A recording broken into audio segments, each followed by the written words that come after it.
Yeah, so then red ball scenario, I'm just going to imagine it's the start of my spell. I just come onto bowl. So I think it's really important for spinners that you start with a bit of protection, like as you get into it, and then once you get into your spell, you can kind of move fielders in if you want. So probably the most important field is a slip. That's my best wicket taking opportunity. So what I'm trying to do is try and nick him off the slip. So I've got that there. You see I've got one out each side.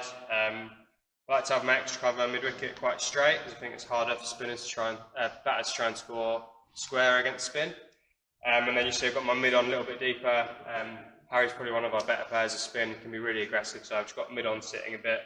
But yeah, apart from that, really, then my guy here at 45, I get quite a bit of drift, so the ball tends to go there quite a bit. So yeah, so we'll see how we go, and I can always change my field as we go.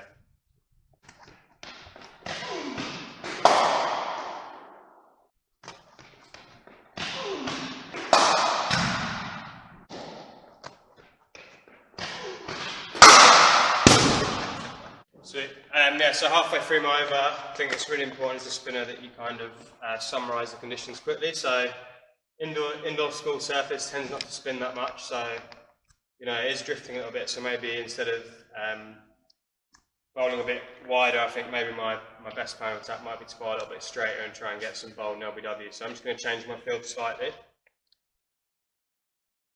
So you see at the moment I've got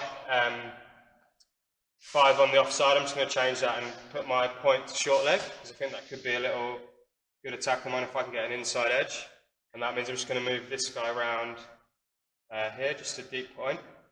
And so that means I'm just going to try and bowl a little bit straighter. I think on a day one pitch, which it probably is, just important to work out you know, how you can kind of take wickets obviously, but also this might be a good way to build a bit of pressure.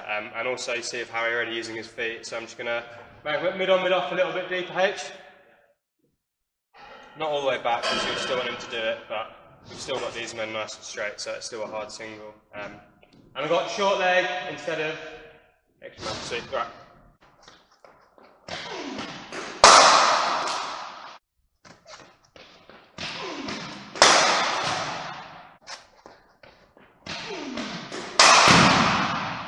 Yes, that's the end of my over. Probably, 3 or 4 runs of it. Hopefully my sweeper got that one up there. Yeah, I just think it's really important to know your field from the start of your spell in particular. Obviously difficult on a surface like this, but you know everyone wants to aspire to play professional cricket and first class cricket, and you do get some really good wickets that aren't too dissimilar to this. So yeah, so I think the takeaway really is just know for you what your field's going to be at the start of your spell.